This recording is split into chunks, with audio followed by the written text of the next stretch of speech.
Hey, I'm Chase with Prism Media, and apparently there's a few thousand people that are protesting the Kinder Morgan pipeline once again. However, we managed to stumble upon a group of people that are actually in favor of it, so let's go talk to them. We're here to support major new projects into BC. We're here to support major injections of money and jobs into BC's economy.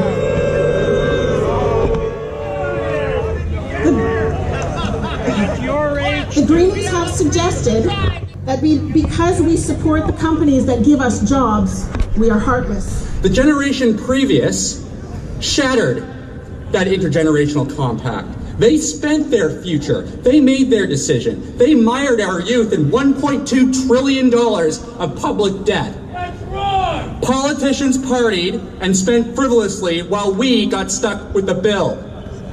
My friends, we will choose another path. For our generation and our generation's children and our children's generation. We won't let them, the political class, define our future any longer with their big spending plans.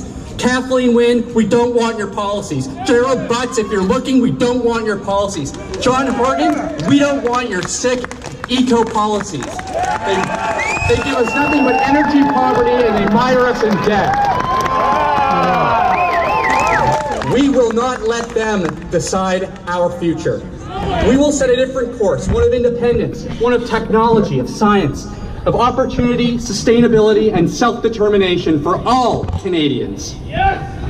And in the spirit of our great confederation, this dream that is Canada, we will seize this national opportunity and we will prevail stronger, freer, and better than ever before. Your future and your freedom awaits you. It's yours. Take it. Thank you very much. Make Canada great again! Canada great again!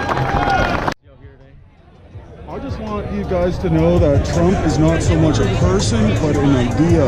An idea like George Washington or Lord Baby Jesus. He cannot be killed, he cannot be destroyed. It's populism at its best. We're all Trump. We're all, it's better than, the left, they like to have the anonymous mask. Well, all the right-wingers have the Trump mask, which is kind of diametrically opposed. It would be hilarious. Yeah. But no, I'm generally, Canada, we're so far left that unless you stand next to Stalin or Mao, you're automatically labeled a Hitlerian fascist. I've always been a conservative. I believe in strong borders, language, and culture. I want cohesion, social cohesion within our community, right? There's nothing to do with race. It's about social cohesion. So as a conservative, I want less fake news, less propaganda, more jobs. More jobs, middle class. Let's build up the middle class. Let's get the pipelines built. Let's bring in the money. Feed the middle class. We got a hungry economy here, looking for some liquidity. We can stop selling out the communist Red China. Stop selling our future to these unelected Politburo and these fascists in NATO intelligence and the CIA and these mega corporations that don't represent us. I don't know so much about Canadian politics in general, but I can name every single American congressman, so it's kind of like But yeah, here we are. Supporting free, sovereign Canada, good jobs, infrastructure development. That's what I always find weird about the left nowadays, is that everywhere in the world, everyone's building their economies, they're all building their infrastructure, but here in the West, it's this Malthusian philosophy of deindustrialization, of destroying the middle class, and it's like, what are we doing to ourselves? We're cannibalizing the future of our children here now. Wow, how's everyone doing? It's nice, bright and sunny today. Great weather, we were worried about rain. I'm really happy to be here. So as one of the many organizers, the people that have poured their endless time and energy over the last few weeks into making this rally happen, it's an absolute pleasure to be here and a privilege to be in all of your company. Standing up for Canadian natural resources, Canadian oil and gas, and Canadian future prosperity. Really excited to be here.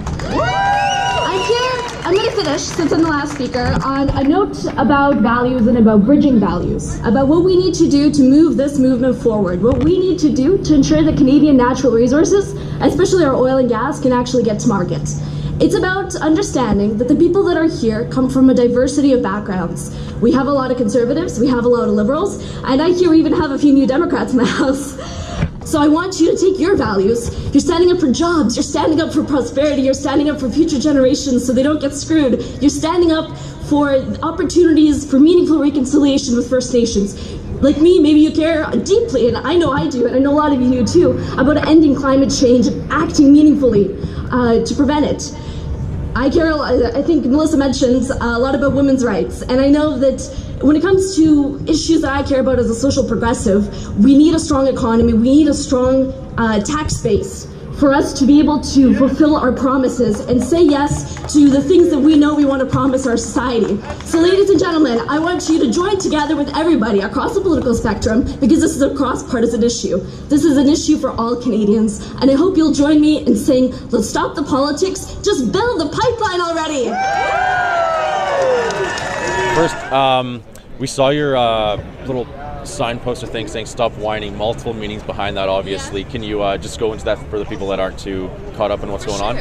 Well, it was a shame to hear that another incredible industry in BC's economy, our wine industry, was being targeted thanks to the misaligned goals of the provincial party here in power today, the NDP. We decided to make the wine bottle because, you know, it has two meanings. It's stop whining. It's the whining of people that are totally missing the mark in terms of evidence-based policy, and also a nuanced take on the economic issues that's preventing pipelines from getting built, and that's having, you know, economic consequences for other industries.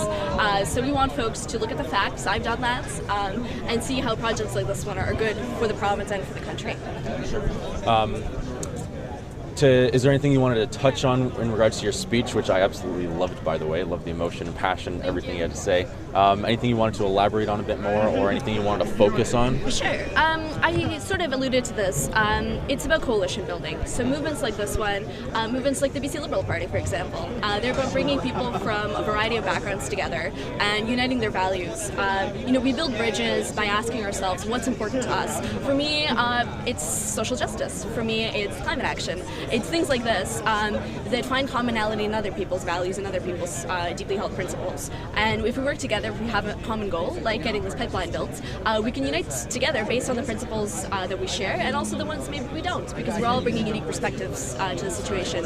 So if we do that, then, you know, we'll be successful in our mission. It can't just be, you know, one track, one mind. It has to be a lot more. Last thing, what do you think about seeing Mr. President Trump over there? That's all I have to say. All right, fair enough. All right. So in the end, I found the message to be a bit more unifying from those in favor of the pipeline opposed to those against it. We had a fair share of Conservatives, Liberals, NDPers, and even President Donald Trump showed his face. Really good turnout for these guys. I'm Chase with Prism Media, and I'll see you next time.